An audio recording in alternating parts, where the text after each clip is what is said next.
Herzlich willkommen hier zurück auf dem Gear Reference Kanal. In der heutigen Folge wollen wir uns wie versprochen mal die erste Version der Katar-Weste im Detail angucken, und zwar hier das Modell R1.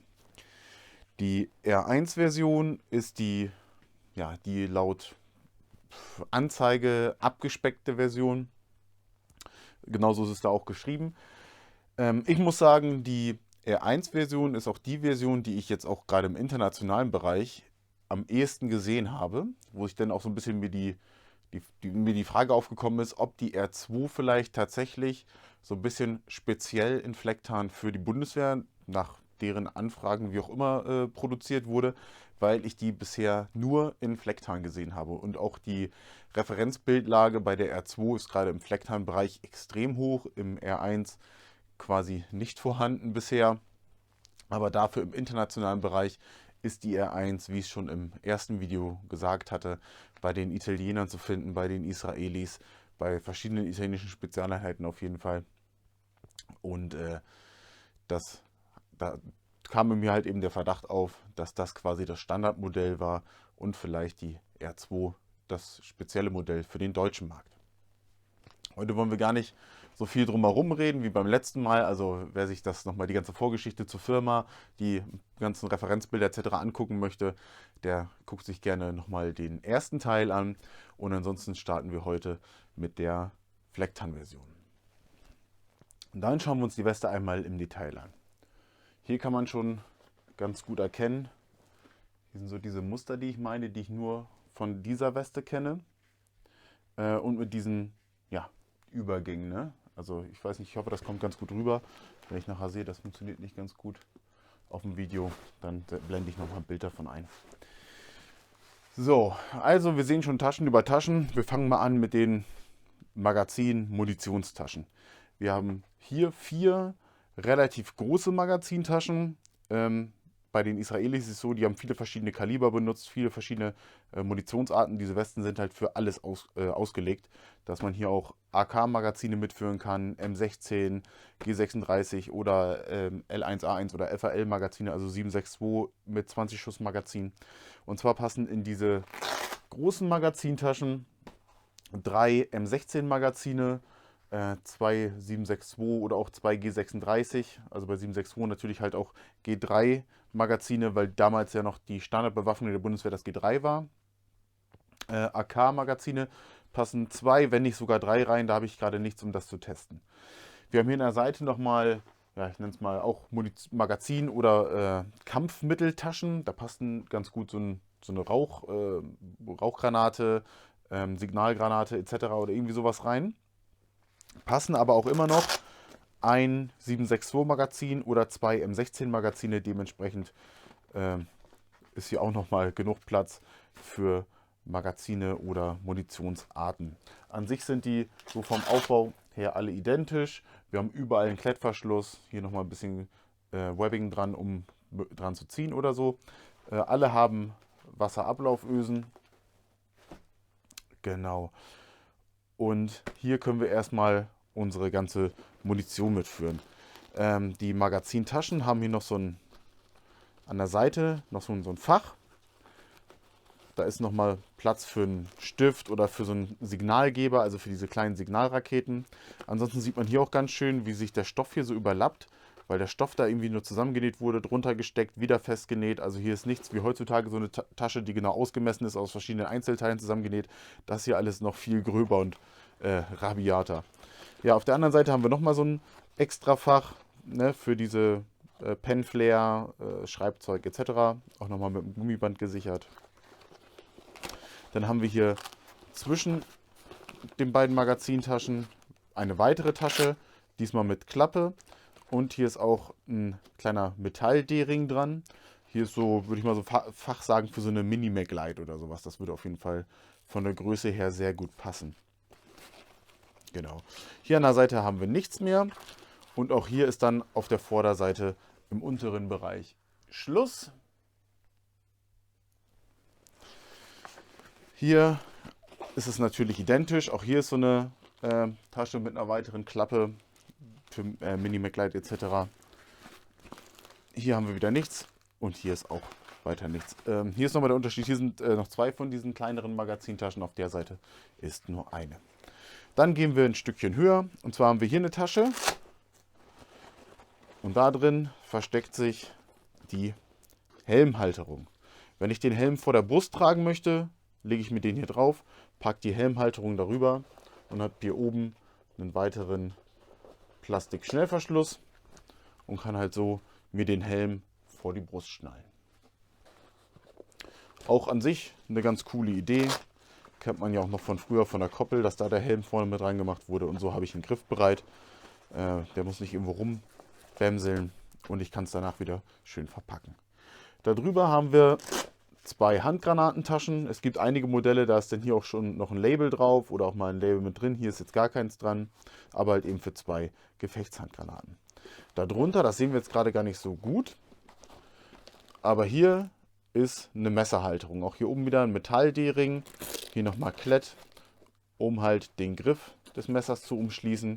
Und deswegen ist die Tasche hier hinten auch genau in der Breite geöffnet, dass das Messer durchpasst. Und hier ist auch von innen verstärkt, wo das Messer dann drin sitzt. Diese Verstärkung haben wir nur an dieser Stelle. Ansonsten sind alle Magazintaschen hinten geöffnet, dass man da von hier oben noch irgendwas reinschieben kann, Kabelbinder etc., was man so irgendwie braucht. Aber das ist bei den ganzen Taschen dann so, ne, dass da überall nochmal Platz gehalten wurde, dass man noch was einschieben kann. Genau. Dann gehen wir hier oben hin und zwar haben wir hier die Funkgerätetasche, haben wir einmal hier ein Gurtband, hier ist nochmal elastisches Gurtband. Auch hier oben wieder ein kleiner Metall-D-Ring, um was zu befestigen. Und dann kann ich hier hinter das Funkgerät schieben und dann fixieren. Hier oben drüber ist so ein Klettverschluss, wahrscheinlich als Antennenführung oder sowas oder vielleicht für einen Handapparat. Dann haben wir hier einen D-Ring, der hier so ein bisschen aufgeschlauft ist. Der lässt sich hier in der Höhe verstellen. Auch hier für Camelback etc. oder vielleicht auch, wenn man hier einen Sling dran machen möchte oder sowas, haben wir auf beiden Seiten. Das ist bei den meisten der R2-Version nicht vorhanden. Ich weiß nicht genau warum, aber das ist mir auf Fotos und auch in Katalogen auf jeden Fall aufgefallen. Dann gehen wir jetzt zuerst, wir machen noch mal kurz den Schulterbereich und zwar hier ist so ein kleines Padding drin, dass es noch mal ein bisschen weicher ist, gerade auf der Schulter, um das Ganze noch bequemer zu machen. Dann haben wir die Vorderseite soweit durch und gehen erstmal direkt auf die Rückseite und gucken uns dann danach die Weste von innen an. So, fangen wir oben an.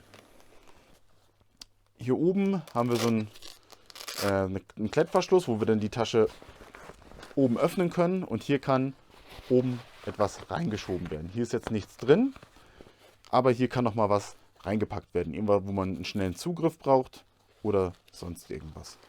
Dann haben wir hier das Hauptfach. Und zwar haben wir hier einen D-Ring, den sehen wir gleich, wofür wir den brauchen. Wird mit Klett geöffnet. Hier unten sind die Gegenstücke. Dann kann man die Tasche ausklappen. Wir haben hier Klett, an den Seiten Klett. Hier haben wir die Panel, um das Ganze zu befestigen. Hier im Inneren, das ist einfach nur ein riesiges Fach. Und dann können wir die Seiten schließen.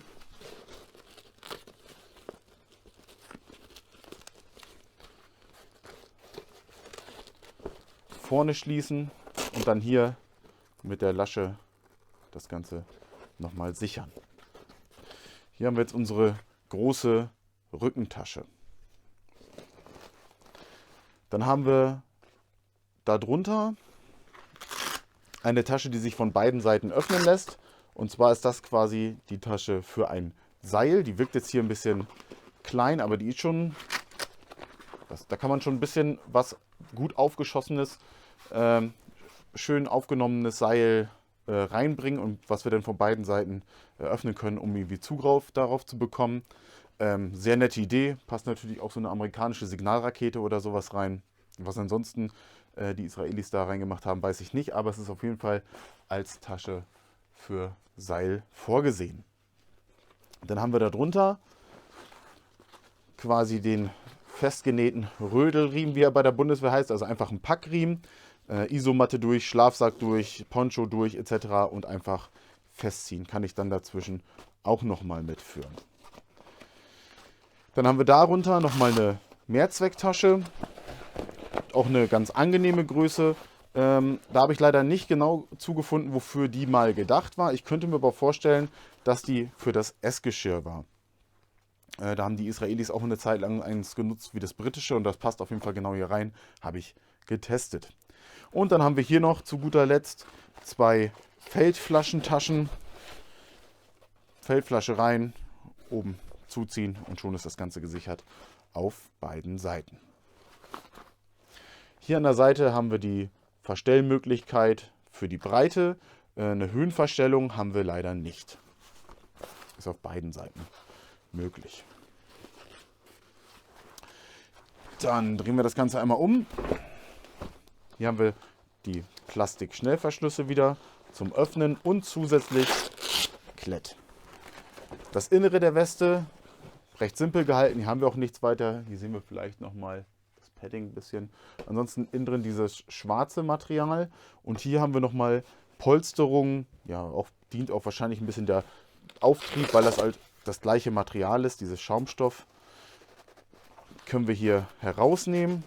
Auch mit Klett gesichert. Und da haben wir 2 Seiten. Eine weiche und eine feste. Also definitiv ähnlich wie bei dem Material, was auch bei London Bridge Trading benutzt wird. Die haben ja dieses Feste hier als Auftriebskörper in den Westen. Also ich glaube, auch hier ist es nicht nur zur Polsterung gedacht, sondern auch um Auftrieb zu gewähren, wenn man damit im Wasser landet. Wird hier wieder festgeklettet, kann ich auf allen Seiten machen und dementsprechend auch herausnehmen, wenn ich möchte.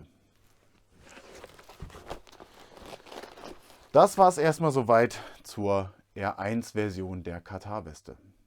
Dann bedanke ich mich wieder mal fürs Zusehen. Seid gerne beim nächsten Mal wieder mit dabei und dann sehen wir uns. Bis bald. Ciao.